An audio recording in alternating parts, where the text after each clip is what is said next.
Hello, my friends. Welcome back to MTD. Actually, it's the gun show, but did you show up for both? Everyone loves MTD, world's most famous marketing and news channel for manufacturing. But let's start there at the beginning with what is the gun show? So if you showed up for the first time, first of all, thank you. If you showed up for the nth time, also thank you. But if you did show up for the first time and you showed up to talk about guns as in weapons or guns as in muscles, yeah, they're getting bigger. They're getting bigger. No, not like Christian, my producer, but not like my guest today either. But we're not really here to talk about guns, weapons, or muscles. We are here to kind of hopefully connect the dots between all people and manufacturing, really humanize what's going on in manufacturing. So that's what we're doing here on the Gun Show. And this is the VIP edition where we fly people in from all over the world to Boca Raton, Florida to be here at the Podcast Junkies, trying to be as cool as Joe Rogan. We're working on it, but the manufacturing world. So hopefully we are exciting for you, and I hope you enjoy the show as well. So let's first start off, Christian, with the one bad joke of the day, which may turn into two or three, just depending on how I'm feeling today. Are you ready? Ready. All right. So the first one is just going to be a statement. I think it's kind of funny, and I figured it doesn't have a question to it, but let's see if I can get you to laugh. It says, today at the bank, an old lady asked me to check her balance. So I pushed her over. No? No laughing at all? No? But picture it. Picture me pushing an old lady over at the bank. I could never picture that. Fine. Whatever. You didn't like that one at all. Okay. What do you call the security guards for Samsung? I don't know. I feel like I could get this one, though. But... Guardians of the Galaxy. Okay. Yay! All right. All right. Since you are a vegan, my friend, I have one for you. You wouldn't eat eggs and ham and eggs, would you? No. No. Well, ham and eggs is a day's work for a chicken, but a lifetime commitment for a pig. That's true. All right, last one. Terrible jokes, but that's how we start this show anyway, just to get a little giggle. You know, I was at the library the other day, Christian, and I found a book called How to Solve 50% of Your Problems, so I bought two. There's another good one. Hey, here we are. All right, this is an MTDCNC production in case you missed that part at the beginning. Let's thank a few of our sponsors, AMT and IMTS. September is going to be massive and beautiful and awesome. If you are outside of the industry listening to manufacturing today, we invite you, September, join us. And come say hi. Give me a high five, take a picture. We love just spending time with people who are interested in the industry, so please do so. And EBITDA Growth Systems, if this is your returning show, you know what I'm about to say. If this is a new show for you, well, listen up. EBITDA Growth Systems guarantees that they'll double your profit within 3 years. So whether you're a struggling shop, a regular shop, or a shop looking to sell into the future, just think about that. Within 3 years, double your profit. Absolutely fascinating. Reach out to my friends Dave and Mike there. And then we have Shop Floor Coffee. Shop Floor Coffee is interesting because they're giving back to the education side of things, really supporting some of these associations. So a percentage of the proceeds all go to support the education side of manufacturing. If you use my code, then all of it goes into a fund where I'm going to send some of these great thought leaders. Hopefully, if we get a big enough fund, hint, hint, wink, wink, big enough fund, we're going to send some of these thought leaders around the country and potentially around the world to create awareness, certainly the country first and foremost. All right. Today's guest, let me give you a headline about today and the conversation. The mission is to create and deliver a superior product. Taking an engineering-first approach, they have innovated the industry where being subpar was previously normalized. Whether it's mist collectors, air purifiers, filters, or accessories, you can be confident that you are receiving a quality product made and assembled in Canada. They take great pride in their products and craftsmanship, constantly ensuring they deliver the best product, which is suitable for your specific application. Please welcome my good friend Erik, Vice President of Sales at Aeroex Technologies, who coincidentally is on episode 32 of The Gun Show as well. So if you want to know more about his personal story, go tune into that, because today we're opening the doors on why we all need to breathe better and how we can do it. Erik, good to have you, my friend. Thanks for coming down from Canada. Welcome back to The Gun Show, my friends. This is the VIP edition. Thanks, Tony. That was quite the introduction. You did well. Yeah? I'm decent at reading and then amplifying certain words from time to time to make it sound much cooler. It's like you do this for a living. Motivational speaking in my future? What do you think? Yeah, I think you can pull it off. As long as I have a teleprompter. So good to have you.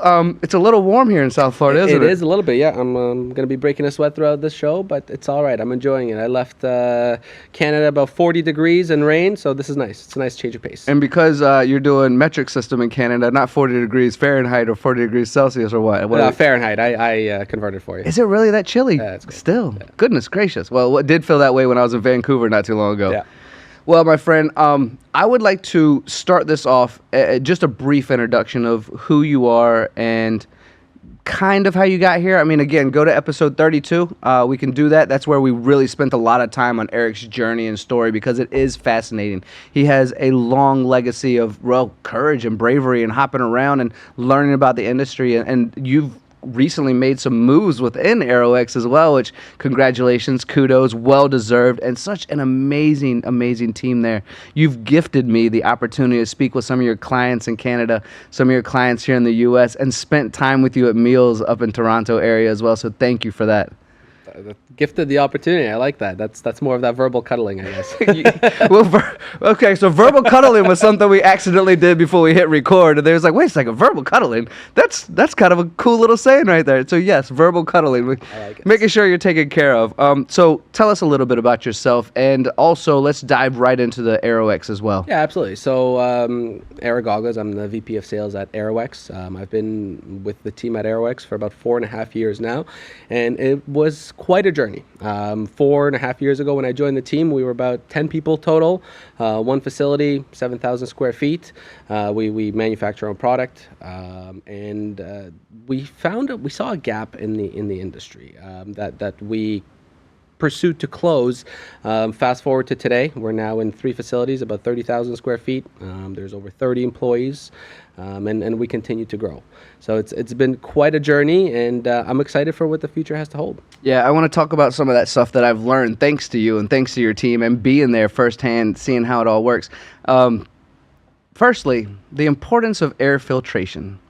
I have been into shops where I cannot breathe or there's smog, or quite literally you could, for those watching on YouTube, take your hands and swim through the smog in a shop. And I am not joking. I've been around the world. I've been to some countries where filtration, air filtration is just not respected like I would wish it would be, as I can't breathe, literally swimming around like that. So from maybe an elevator pitch or maybe a factual side, whatever you want to give, the importance of air filtration and paying attention to this in the factories as we continue to dive into, as I'll bring up later, a little bit of the labor shortage and getting better recruitment, plus the health. And we've talked with John Grimsmo about being healthy outside of work and riding his bike around a lot, and the team does. And so let's just talk about the overall importance. Let's help people understand your lungs matter, bro. Yeah, absolutely. So, I mean, the machining industry or the machine shops have this stigma of being dark, dungy, smoky, and that's no longer the case. A lot of people are moving towards cleaning things up. Mist collection is something that wasn't required or wasn't implemented in many cases for many years, and as a result, there's been a lot of health problems that come from that. So we have customers that give us testimonials on their ability to go home and not have stomach aches at the end of the day. Their skin clearing up. Many health benefits for sure, because at the end of the day, it's chemicals that you're breathing in. That operator, when they open the machine door, they get a face full of mist.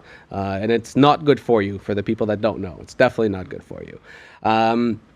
What's happened, though, is there is many types of technology out there, and there hasn't been much innovation in this space for 50 years or so. As we see innovation in high-pressure coolant systems, tooling, everybody's machining faster, everybody's machining harder, they're generating more mist. And as a result, a lot of that data technology isn't keeping up. Now, our goal at Aeroex is to provide a product that works and is efficient. So now your operator is not getting that face full of mist. You don't have smoke coming out of the chip conveyor or any opening in the machine, but also a product that's easy to integrate into any machine tool, and a product that is low service, low on maintenance. And those are the 3 key things that we focus on: efficiency, integration, and maintenance free. Yeah, those are important to understand. I'd like to start with you, if it's okay, about some of the differences about an industry that has not really let's say evolved. It might be a real kind of mean word to say, but we have to grow with the times. We have to make sure that the three keynotes that you just mentioned are there. And I've learned from you, let's just talk about the airflow numbers to start and how it's kind of been skewed. And you guys are like, no, let us pay attention to what this is actually doing. And we'll go into a lot of the other details, and I want to learn about some of the new capabilities that you guys are doing, as I also believe that you are leading the industry right now. I do a lot of studying, and I'm grateful for what you guys are doing. But let's just start with the simplistic understanding that some numbers are fudged, and you guys aren't doing that. Yeah, and that, I mean, it puts us at a disadvantage initially when people are doing, in their research phase. But we are adamant on being honest and transparent. So thank you for that, by the way. So to that point, there are technologies out there that may not use filtration, your conventional filtration or media filter. They're using whether it's electrostatic or centrifugal, and they advertise airflow in terms of the capability of the motor that is in that mist collector.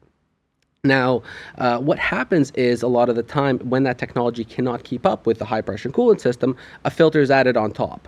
And that fan isn't designed for the static pressure that the filter adds. So all of a sudden what happens, now you get a fraction of the airflow that you're expecting from that machine. As a result, you get smoke and mist coming out of every opening in the machine. And again, that the door opens and the big cloud comes out. What we do is we advertise the airflow of our systems in delivered airflow is what we call it, in the sense that that's what you get when you put the mist collector on the machine with the filter in it. The motors that we use are rated at a much higher airflow, but what we advertise is what you get. I also would like to talk about the fact that you understand this technology and your technology so well, and all your guys and gals out there do, that I've heard stories where some people go, well, I want the big one. I want to suck up as much as I can, and then they're actually sucking up coolant that's necessary for actually cutting parts. Can we talk about kind of the research, the education that your team goes through to make sure that if somebody says, I want the bigger, better to do multiple things, it actually fits for them? Because I think everyone out there who's a part of our industry, I mean, how many times does someone go to an Amazon and go, that probably works for me? Or, goes online and goes, that it's just filtration. I can just pick whatever I want. Yeah. There's so much more to it, right? Yeah, so there are two sides to that. The first side is, like you said, there are people that look for the lowest cost product and they say, hey, filtration, check the box, moving on.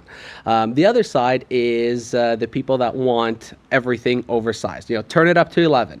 We talk about high pressure coolant and oil systems, and that happens, and that's not necessary a lot of the time. Even a lot of the OEMs with machine tools will say, hey, you don't need to have this at maximum pressure. So when our sales team gets a client that's asking for a solution, we work with them every step of the way. We determine what is the machine tool that you have, what is the shop setup, and we give them different options. Whether you want to machine mount a mist collector, we size it appropriately. And as much as sales loves to sell, we will not sell you something you don't need. So to your point, we're not going to sell you an oversized piece of equipment that won't do well for you, because it's going to suck more coolant than it needs to, and it's going to load those filters. The key is it's a balance of airflow, the volume of air it's moving, and the velocity, how fast that air is moving through the suction port. What you want to do is you just want to overcome the expansion rate of that mist to prevent it from escaping from the machine, and no more. Otherwise, you're going to increase your maintenance. That makes sense when you say it out loud. But everyone goes, I want bigger, better. Right. You said 11, maybe even turn it up to 100, right? My dial goes to 100. But you're right. And Christian, I'm going to ask you a question real quick. If you want to turn on your microphone, I'm just going to present you something, because you're outside of the industry. You're not in manufacturing, but we have a labor shortage. You've heard me talk about it all the time. I think that's not just a U.S. thing. That is a world thing. And it's probably just more than manufacturing, if I'm being honest. There's a bottleneck of certain industries that could use some more help. But I want to present a question to you. From the outside looking in, if you decided, you know what, all of this podcasting that Tony's been doing and Erik has inspired me today, I'm going to get into manufacturing. I'm going to change my career, no longer be a producer on podcasts, and go into a machine shop. What would attract you the most, and maybe what would deter you the most, if I present you with some of the coolest, latest, and greatest robotic automation, or some of the really cool 3D printing where you can make some stuff, and also a machine shop that is clean and you can breathe and you have a floor that you can potentially eat off of, quote unquote, as they say? What areas of this do you think would be important for you, saying, I'm going to go to this shop versus this shop? Personally, I've always had an interest in like knife making and stuff like that. So it might be something simple. You know what I mean? Like that. Robotics are cool too, but that doesn't. I feel like it. Creating cool knives or something interests me more than that even. So I think that would be my answer, even though that's probably like on a lower tier of. That's all right. It's a good understanding. Advancement of manufacturing. But that's a good way to explain it. So what I want to do now is take that. You're making cool ass knives. In fact, our friend John Grimsmo does that as well. You're making some cool knives right now, and you got two shops across the street from each other. One of them is foggy and smelly, and your girlfriend won't even look at you when you get home from the shop because you smell bad from this stuff. And the other one is clean and pristine. What shop are you going into? Obviously the clean and pristine. I've obviously presented it that way, yes. But I think it's an obvious answer for everyone. So Eric, let's talk about not just necessarily from the clean filtration side of things, but that's certainly where I want you to focus on the advantages of upskilling our people and inviting people into our factories, which definitely include technologies and filtration in clean environments. Yeah, I think you nailed it here with somebody that's not in our industry. Optics is a big factor in decision making when young professionals are looking for a place of employment. When you walk into a place where you can't breathe, it's smelly, it's oily, it's slippery, and you walk out after 5 minutes smelling like coolant, and those clothes are going to smell until you wash them a couple of times. Or burn them. That's right. And then you walk into another facility, which there are many of today, that it feels like you're in a hospital almost. It's clean and you can eat off that floor. Let's use John Grimsmo's shop as an example. It is pristine. He made us take off our shoes on a rainy day. That's correct. He made us take off our shoes. And if you didn't notice, when somebody dropped something on the floor, there was an individual immediately came and cleaned that up. And I think that's very important for many things, because these are the foundational things that makes a great manufacturing company. If you take that kind of pride in your facility where you make your product, that's going to show in the product that you're making. I couldn't agree more, my friend. And that goes to even in our personal lives, our bedrooms being a mess. Maybe there's something awry in our lives, right? And don't get me wrong, they do say that geniuses' desks are messy. So don't let me just My desk is quite messy. Is it really? But the idea and the concept of you take pride in all things, and Grimsmo's a great advocate for that.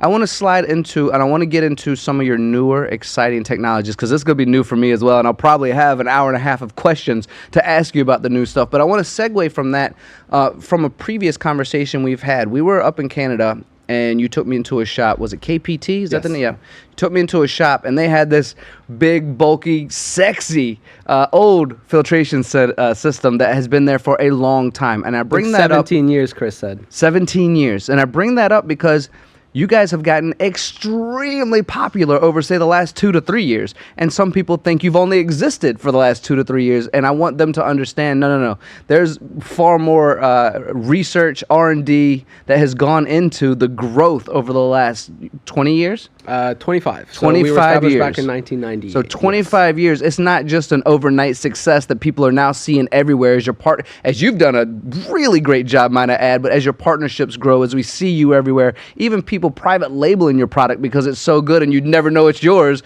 but they're taking advantage of how great your quality is. So let's talk about a little bit of the legacy of the company, the growth in today, and then let's move into some of the new exciting stuff. Yeah, absolutely. So as I mentioned, we were established back in 1998. So we've got 26 years of experience. Wait. The 90s were 25 years ago? I got to get out of here. Oh, my gosh. Yeah, we're all old. So we have a lot of experience in the industry, and you're right. Lately, we did do a big push in partnerships in standing on a mountain and screaming, "We're here! The technology is here, and it is affordable."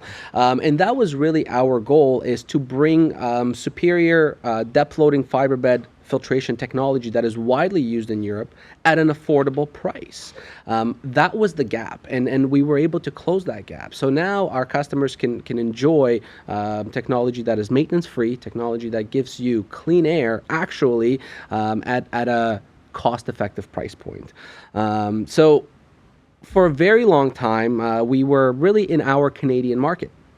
And recently we started expanding, and as it's been kind of a snowball effect as we grew more into the United States, made more partnerships, more shops started seeing our mist collectors. So we work with a number of machine tool dealers.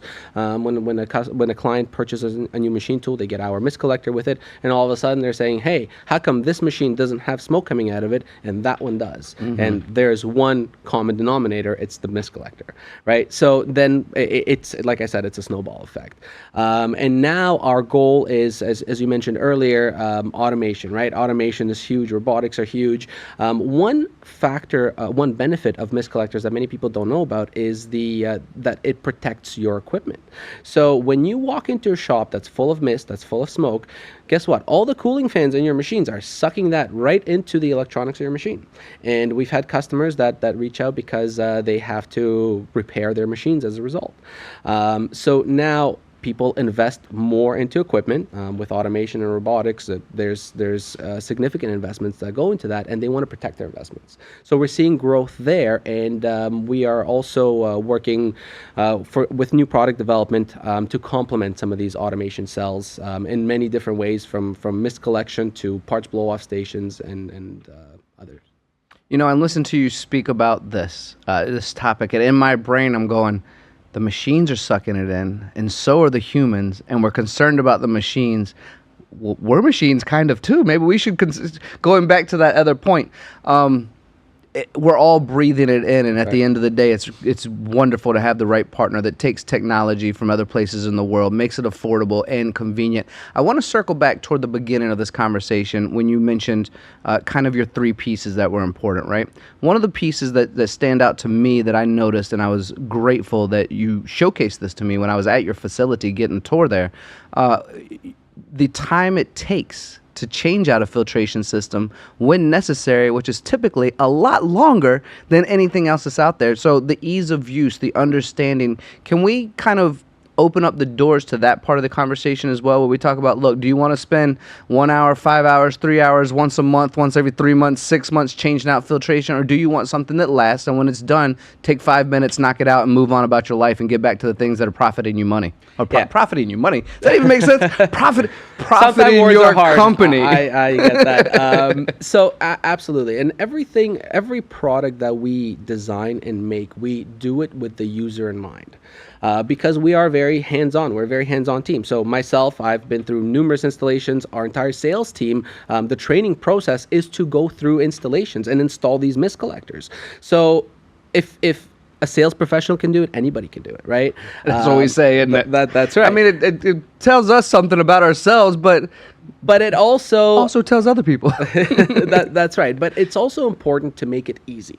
And that's in the background of everything that we design. So to your point earlier, our filter changes don't require any tools. It's either a latch system or a cross wheel system, and it takes 3 minutes, if I'm being generous, to service the mist collector. So that, compared to some of the other systems out there, I was just going to add that. I was going to actually interrupt you and just say, what are the averages, just for comparison, for people who are trying to learn? So when we look at some different technologies, there are technologies that require frequent cleaning of cells, and a lot of people don't do it in-house. They have an outside service company that does that. Of course, that comes with significant costs. There are other systems that require significant cleaning inside, and that is done in-house, but it can be complex and time-consuming, and with room for damaging the system. When that happens, you have to replace it. It's yeah, I mean, I think about, you describe these things to me, and I've known you for a few years now, and I've known this technology for a few years, but why wouldn't just everyone go with Aeroex? It just seems to make sense to me. Well, and that's what we scream off the mountain top. But I think a lot of it is brand recognition, right? You've got oh gosh, that's so important. We've all figured that out, right? But you're doing a great job at that, I might add. Thank you. And what we're trying to do is share our information, because it makes sense when you learn about it. Yeah. So, in our world today, I would say that 80% of the buying journey happens before a potential client contacts you, right? With the Amazonization of the world, everybody is a procurement professional. So I know when I'm looking to make a purchase, I research it and I narrow it down to 1 or 2 not one, but 2 or 3 products, let's say, and then I will contact them and have that conversation. I think that's happening with most people now as the younger generation moves in, and we have the tools to do that. So our goal is to share this information during that research phase, make it available, and brand recognition is a big part, because you need to be one of the brands that's being considered in that phase. Yeah, and actually, I want to thank you for that statement. For everyone out there, that's one of the reasons why people work with MTD, is because 80% of the decision making is done before they contact you. Everyone is doing the research online, whether it's Google or YouTube or whatever it might be. They're researching. When they give you a call, they pretty much know the answers, the questions, everything they're supposed to receive. It's just pretty much cost and lead time. I've learned that now.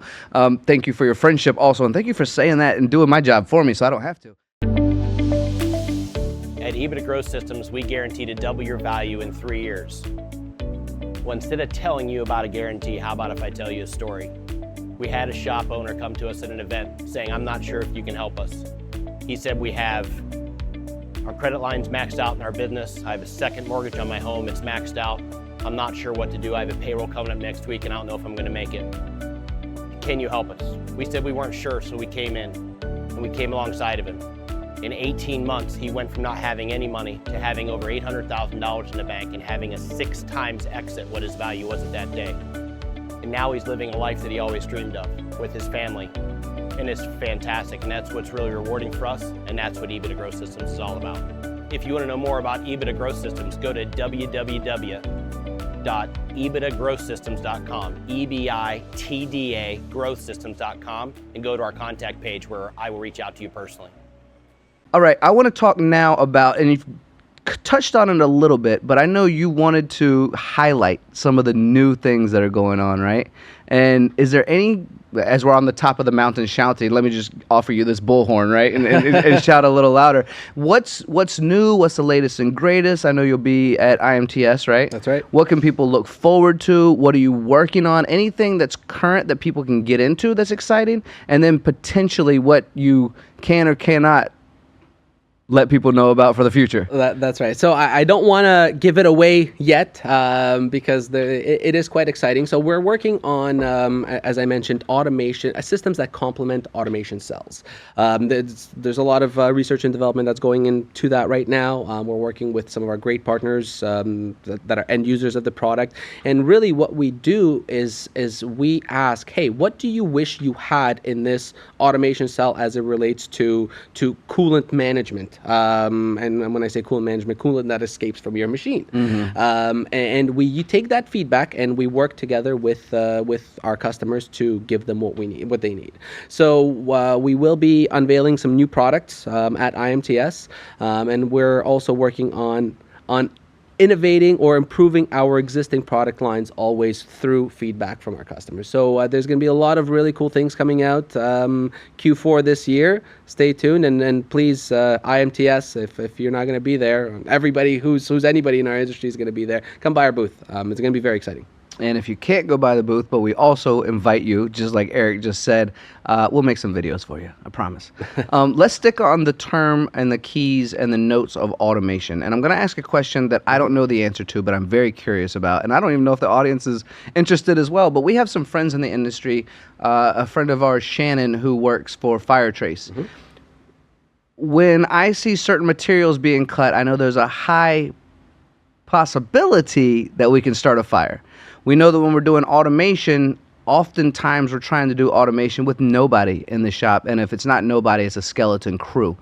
Does the filtration systems, this escaped mist that's kind of floating around in machines, does that also create some of the issues that Firetrace helps support when it comes to running 24/7 through the nights without people, trying to prevent fires? I guess what my question is does an excess of coolant that gets out of the machine or from the machine that's not being demisted correctly, does that also lead into some of those issues besides the fact you brought up earlier, it's sucking in the stuff, which can lower the life of the machines, and if we're spending millions of dollars, what a waste. Let's invest in a filtration system. But does that also stimulate the environment for fires? So, if you're talking about oil mist, finely atomized oil, yes, but generally, risk of fire will be inside the machine. I would say that the mist collector won't impact that outside of the machine. Okay. I will say that when it comes to automation, let's use an example for a second. So you've got a robotic cell, you've got multiple machines, and you've got a robot arm that's moving, putting blanks in and taking ready parts out and putting them onto the next process. If you don't have a good way to clean those parts in between each step, you're now dealing with chips, you're now dealing with coolant all over the floor that can eventually potentially damage the robots because it is going to drip all over the place. So what we're working towards is we're working to add a way to clean these parts in between each step, and we're doing it in such a way that you're not losing control of the part, because in high precision manufacturing, it's very important to keep that control. So the robot wouldn't place it somewhere and then go on to the next thing and pick it up, because every time you let go of that part, you're losing control of it, and you're introducing potential defects. So that's what I mean when I say automation. We're working towards providing a really good setup for cleaning of parts. I'm going to ask you another question. Hopefully you're able to answer this. I want it to be authentic and honest. When someone's setting up an automation cell, on average, where do you think this filtration comes in on their importance list? It doesn't. It doesn't. So we are honest about that, Yeah. but it's important. That's right. And that's something they realize after the fact. That's something they realize when they already have it in place. So, for example, we visited a client recently, and they're grinding glass. Ooh, that yeah. sounds bad for the lungs if you don't get it cleaned up. That's right. And everywhere in this robotic cell, I mean, they have to dress their robots in protective shielding, and everywhere in the robotic cell, you've got a coolant, and then also this granulated glass. So we're working towards providing them a solution so that it's contained. Where does your passion come from, Erik? I'm curious. We've gone through this whole thing. I've had you on the show a couple of times now. We've been friends for a long time. You have an infectious passion about you that makes me want to care more about my lungs. You even went for a run this morning in South Florida, just breathing in the fresh air. Oh, that was amazing. You lived in Vancouver for a little while, where well, it's not jungles, but they have so many forests, rainforests, I believe, that they have there. Yep. Anyway, obviously, and I'm not sure it's even connected to what we're talking about, but where does this passion come from? So I've always been a supporter of the underdog. And Aeroex, when I joined the company, was very much the underdog in the industry. But something that I learned very quickly, it was actually my first client meeting, they purchased a mist collector for me with this half expectation that it'll work. So they made an investment and thought to themselves, this might work. I'll try it because what I have now is so terrible. And they've obviously made this investment numerous times over before to have such a jaded mindset, right? And that was an eye-opener to me. So when personally, it's when I part with my hard-earned money, I'm sure that what I'm getting, or sometimes it fails, but most of the time I think I'm sure that what I'm getting is what I need, is what it's going to work. So that was an eye-opener, and that client has since standardized on our products. But that to me was a light bulb moment. Like, hey, we have a product here that helps people in many ways, in health, maintenance, many ways, and people just don't know about it. And the whole mindset about mist collectors and the industry is a negative one, because it might work, or it might not. Yeah, but yours will. Yes. Did I ever tell you that story about when I was running a woodworking shop, and I swear my router would break down every summer just because we weren't doing the right things to filter the dust, to capture, do something about the heat. I must have been changing out the motherboards of that bad boy 3 times every summer. And imagine the productivity losses. Imagine, everything that goes along with it. The machine itself is going to reduce its overall time. I just want to share that story real quick. But what I want to ask you, your next question is, we've talked about your passion. You've talked about the technology. What does it mean to you when you see a successful customer, when you have someone call you up and say, thank you, I can breathe better, or thank you, my machines are running better, or thank you, my parts are coming out better? I mean, all of these things are intertwined in the reduction of the overall mist being everywhere all over the shop. And I'm curious where you sit when someone goes, Erik, I had this 50-50 idea of what this was going to do for me based on my previous knowledge, and you have gone far above and beyond to make sure that I'm taken care of. What does that mean to you? So I think many people can relate to. There is something that there's a positivity when you help people, right? And that feeling of, hey, I've helped somebody.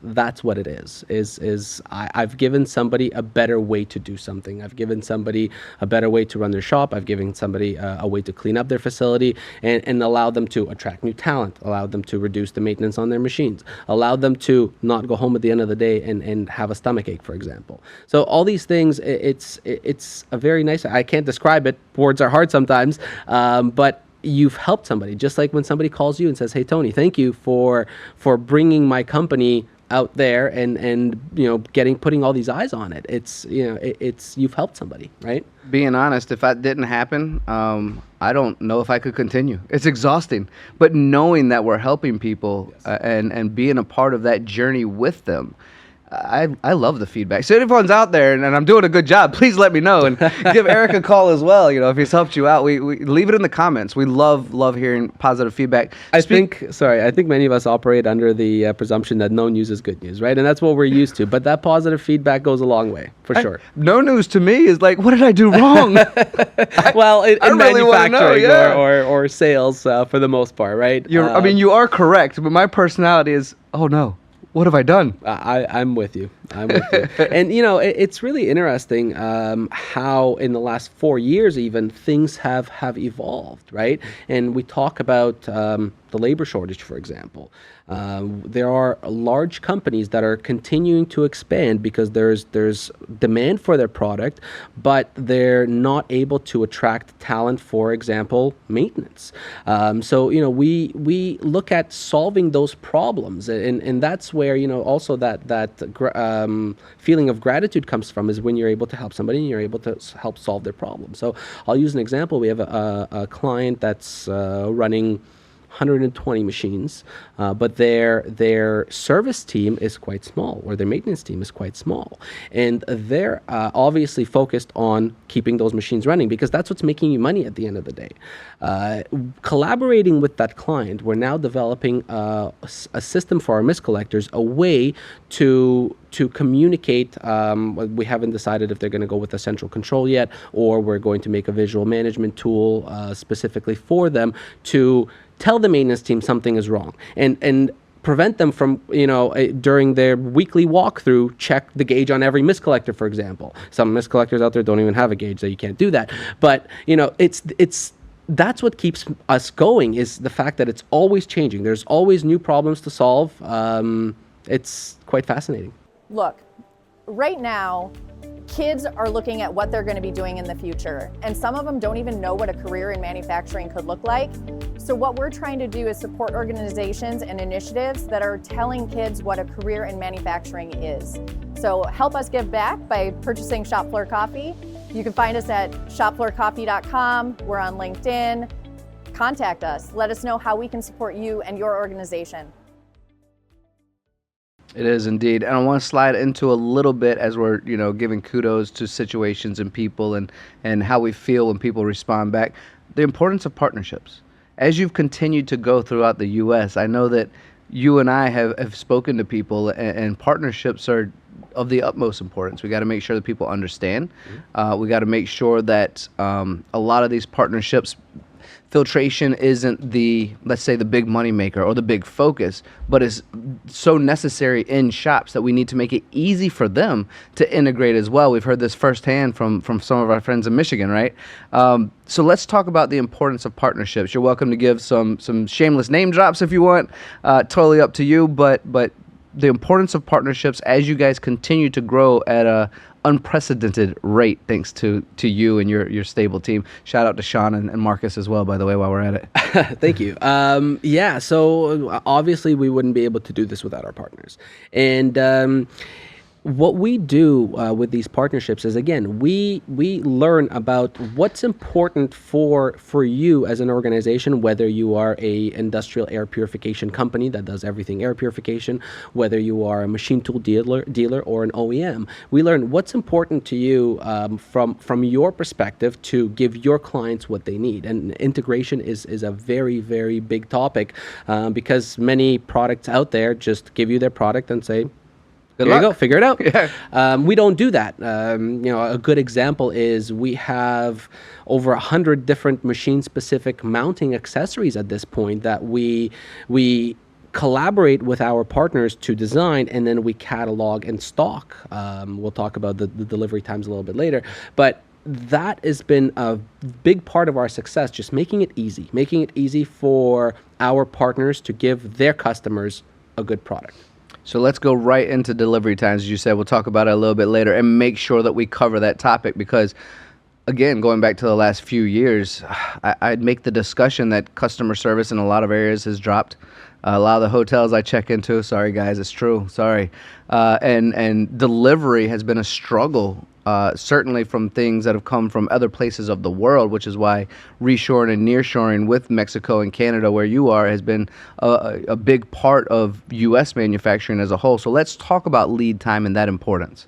Yeah, so I think we touched on it a little bit earlier when we talked about the buying journey of today's purchasers, right? So that research phase happens, and then it comes down to price and lead time, right?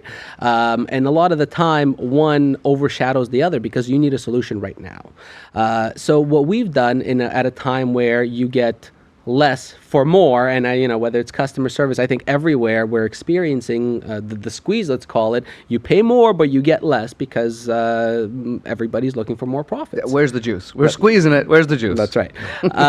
So what we've done is we realized the supply chain issues, and we threw money at it in terms of inventory. We stock at any given time over 200 mist collectors of various models, and you've seen that at our facility. I was going to bring that up as well, actually. It's great. And all the accessories to go with them. So when a client calls us and they need a product, 90% of the time, they're going to get it within 1 to 3 days. Wow. That's what's important to us because I know, let's use Amazon as an example again. If it's not Prime, I'm not ordering. I want it tomorrow, right? Or even today. I placed an order today for some things I need tomorrow. There you go, right? So it's important to us. Also, many people now in decision-making positions are wearing many hats. So if you're able to solve this problem and move on to the next one quickly, that's what you're going to want to do. Right? You don't want to circle back to this 6 weeks from now and get your mind back into the mindset of, okay, I need to now install this mist collector or get my guys to do it or whatnot, right? You want to move on to the next thing. And we're very much understanding where things are going because we're living it too. And it all goes back to that we have the mindset of what our clients would want because that's what we would want. So that's in everything that we do from initial contact to the product that you get is we treat you the way we want to be treated. Honestly, Eric, I would make the claim that a lot of folks say it, but backing it up is the difference. And you guys back it up. And I have been into your facility to do that. And I think if I sat down on this podcast with a lot of folks, they go, whatever you want, we'll do it for you. We want the same thing. And it's kind of synonymous with trying to make a sale, right? But at the same time, you tell someone a truth, and that truth doesn't come true, that might be the last time you do business together, but you guys are brilliant at that. I'm going to ask you in just a minute any questions that I didn't ask you today about yourself, the technology, the future, anything that you'd like to kind of summarize this podcast about that I haven't asked you, and just kind of leave you that floor. But in order to give you time to think about what that might be, I kind of want to bring up our fun little partnership we've had on Shop Rescue recently, and those Priest brothers loved your product. We popped it on the top of one of their Haas machines, showed it a bunch of videos. We loved having you as a partner for that, and they enjoyed the technology as well. And I thoroughly enjoyed that because our conversation initially, they thought, hey, do we even need one of these? Right. Right? And now the results speak for themselves. So that was a really, really cool project I enjoyed working on. So thank you for giving us that opportunity. what we haven't talked about, something that's really exciting that we're going through now is expansion, right? As the growth of our company, as I mentioned earlier, we went from 7,000 square feet in one facility, 10 people, to 30,000 in 3 facilities and about 30 people. Congratulations. And now we're at a point where we need to continue expansion. So something we are planning on in the near future is bringing a facility into the United States. A lot of our market is down here, and a lot of our growth is down here, and we want to be able to service that market faster, even faster than we do today. Wow. And better by having local presence. So that is some of our plans for the very near future, is to open a facility down in the United States. Are you thinking personally strategic and join me here in South Florida, or relationships are strategic and be in the Midwest somewhere for both coasts? So I'm thinking both. I think one might trump the other, but there's definitely a lot of consideration that goes into it from every aspect.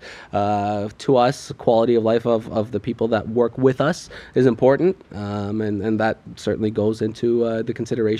But also, we want to be able to deliver our product anywhere in the United States within 1 to 3 days. So that is also important. Well, A, thank you for caring about this industry. B, thank you for doing such a wonderful job providing for us and caring about customer service. And then C, thank you for all of these partnerships and friendships that you continue to create. Your authenticity, your passion, I absolutely appreciate you as a friend. Is it okay with you if we slide over to a couple of fun questions and then a couple of games as well? I love fun questions. Let's do it. So one question I had on here, and because I like your personality so much, and you and I will do dinners and drinks and hang out and unfamiliar flavors, That's right? That show's got to come out, by the way. But so we'll just go ahead and announce that now. Eric and I are working on this little sub-series we hope you'll watch, called Unfamiliar Flavors, where we eat some of the most random flavors around the world and kind of talk about it and enjoy ourselves. Have I left anything out about No. unfamiliar? That's pretty much the thing, right? Yep. So- And share that enjoyment with others. Yeah, maybe go a lot. Yes, but also, you're very articulate and good with words, so I'm going to lean on you there to try and describe what we're experiencing to the audience. Oh, good grief. Good luck. We're going to need some. I'm going to need a read a thesaurus or something. We're going to need some help with this. But yes, unfamiliar flavors. We're going to work on that. We're going to be nobody can be Anthony Bourdain, but to mimic-ish his philosophy and food habits, right? Well, what a brilliant man that guy was. Yeah, and I think it's important to bring personality to all of this, Yes. right? I think a lot of people get tied up with the day-to-day and hitting goals and profits and everything else, and of course all of that is important. But we're all people and we all have personalities, and I think that we now with social media and influencers, we now have the ability to communicate that and to show people that, or show the audience that there are real people behind all of this, right? There are real people making your things, folks, and we're That's not right. as boring as you might think just That's because we're right. good at numbers. Not me, per se, but people out there are good at numbers. All right, a couple of just generally fun questions. The first one I have here, which I think is kind of neat, is how would you explain the importance of manufacturing to a 5-year-old or a young person or Ooh. just someone outside of the industry, Yeah, right? I think today that's easy because 5-year-olds and young people all love TV, and they all love to get into their cars and go to a cool place. So whatever perspective you want to look at that from, you can if you take that away from them and say, hey, without manufacturing you wouldn't have that, there's gonna be a lot of questions. Yeah, I would. I think somewhere in one of my conversations, whether it was on a recorded something or just off air, we were just like, just take the stuff from them. Yeah. Take their cars and their phones and their Yep. TVs and the. Well, my planes. 5-year-old doesn't have a phone. I have 3, 6, and 8, and none of them have a phone, and that's important because I think there's a lot of stuff out there that these kids should not be. Well, then take their little mini big wheels or mobile. Anyway, Yes, let's not be mean to the kid. Maybe it's a fault. My 12-year-old does have a cell phone, and she's had one for a couple of years. But I'd like to think she's somewhat. It's just an excuse. I think even Bill Gates said, "Don't give your kids phones." Anyway, next little fun question. Let's see here. There's a few on here I want to ask you. I just don't have time for all of them. What would a manufacturing Olympics look like, and which event would you win? Whoa. Manufacturing Olympics. So I think It's kind of fun and creative. Yeah. So I think you've got speed, right? How fast can you make something? You've got precision. How precise is the end result? And you've got the delivery of it, right? Because from the point that you make something and then it gets through your quality control and it's good, you now have to get it to your customer, and there's a whole slew of systems and things that need to go into that. And I'm going to say the delivery is something that we would certainly win, without a doubt. That's really cool. And now you've given me some ideas for our friends at IMTS. What if we put a couple of folks against each other that could design and then cut or print, depending on what route we want to go, and then deliver that to someone in the audience? Yeah, that's kind of fun. That's a cool one. And when we talk about like a one-off delivery, that's not that complicated, right? But when we talk about it on a mass scale, as Elon Musk said, right, it's hard. It's very hard. When you make a prototype, that's easy, but mass scale manufacturing, repeatable or delivery, that's right, it's hard. Yeah, and that gets into some of the conversations I've had with those really precise machines out there, versus something that might be more affordable. Is the more affordable one going to have that repetitive flexibility and process of quality that you're going to need to do things more than once? A prototype shop is completely different, and that can be fun. You can make adjustments, make some offsets, just measure the tool inside the machine, even with calipers if you want to, right? Yeah. There's just so you're right about that. All right, you want to play a couple games now? Let's do it. All right, so 2 truths and a lie. I will warn you, I am terrible at this. In fact, I'm so terrible at this, I was on here the other day, asked the same question, and they didn't understand the game quite as much, and they gave me 2 lies and a truth, and I still got it wrong. All I had to do was guess one lie, and I picked the only truth. So I'm probably going to fail here. Christian, back me up. How bad am I at this game? I mean, awful, right? Well, you nailed it last week, or actually this week, but with that is the first one and the only one, though. Yeah, so keep the streak going, I guess. Yeah, right. We'll see how this works out. All right, did I mumble enough to the long-winded sentences enough to give you time to think about 2 truths and a lie? Yeah, the lie is the hardest one always, I think. All right, so let's try this. Before I know I look young, so this might be hard to believe. Before joining Aeroex, I had a 14-year-long career in logistics. Impossible. That's a lie. Marcus and I have a rally track where we like to spend our free time. I hope that's true. And I want to get an airplane. I feel like there was enough hesitation for the last one, Christian. What do you think? That one has to be the lie? I mean, I feel like Erik would do well with an airplane. He's traveling all over the world right now already for I'm on planes almost as often as you are. Yeah, you may as well get a plane, but the first one seemed pretty specific, unless he goes like it was 13 years instead of 14 years, which people trick me on. That's kind of cheap, though. That will be a cheap, but people do it. People do it to me. And then the second one, I want that to be true, so I'm not even going to guess that one. I'm just going to pretend it's true. Which one are you going with? Probably the plane. Oh, I don't know. He's not a good liar. We know that, but I'm not good at this game. I don't know. I think I'm going to roll with you on this one. The plane? Yeah, because you had a good track record. But most people want the plane. Yeah, most people do. I'm still going to go with the plane. Which one is it? Yeah, I set you up. They're all truths. Oh, how cheap. So I'm starting my private pilot's license lessons next month. Awesome. Well done. And we do have a rally track that we like to spend our time at. And I think that is a great opportunity for some content. So stay tuned. Yeah. Some smoke bombs, some sucking in the tire smoke, some spinning some wheels. Mostly just fun and destruction. Okay. And yes, I did have a full career in logistics before this, which is where my passion for getting something to our customers as quickly as possible comes from. I didn't know the exact number, which is why I thought you might be tricking me, but I knew that part about. That would have been too cheap. I just went with the truth. So. Thank you. Well, 3 truths is okay. It just proves you don't want to lie to me, and I'm okay with that. There you go. That's what friends are for. Okay, I got a 1 through 40 on here of would you rathers, and obviously we're not gonna do 40 of these bad boys. We'll just do a couple, but just pick your favorite number 1 through 40. 6. Number 6 it is. So, would you rather develop a new eco-friendly manufacturing process or improve an existing process to double its efficiency? Improve an existing process to double its efficiency. Yeah. Yeah, and I think that you can get eco-friendly benefits through that. Oh, I see what you've done there. Yeah, if we're going to be more efficient, we're That's going to right. double down on the eco-friendliness. That's right. Oh, goodness. You've done it. You always know how to win. All right, second number. I got to keep messing with you. It's fun. I like it. Second number? Let's go with 9. Number 9 it is. Would you rather work in a noisy but exciting steel mill or a quiet, clean semiconductor lab? Noisy and exciting. Yeah?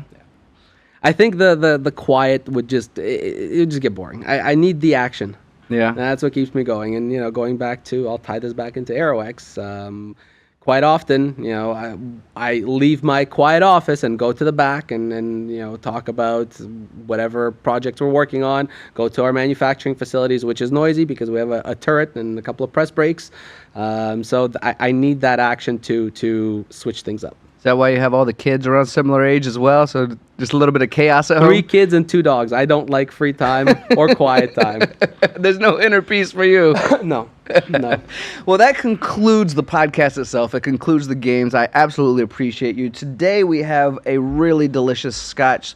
I'm also going to leave the floor open to you if you want to give some name drops, if you want to thank anyone, if you want to bring this whole thing to a close about Aeroex, anything you would like to toast today to close this show out, Erik. I truly appreciate your time. Yeah, so first I want to say thank you to you. This has been a great opportunity, and you always do a great job of making our voice heard. So thank you for that. I really want to show my appreciation to our team because none of us can do this by ourselves from a leadership perspective, and we need passionate and capable individuals that support all of it. So we wouldn't experience the growth we have. We wouldn't be here today. I'm really grateful for the people that we work with, that we have behind us, to continue moving forward. It's almost like you planned for this part. That was really well said, sir. Not at all. Yeah, it's that good. What do you think, buddy? Oh, wow. Yeah? Good Wow. stuff? That's excellent. Awesome. Well, thank you all for watching. Thank you all for listening. This has been another wonderful, at least I think so, wonderful episode of the Gun Show VIP edition.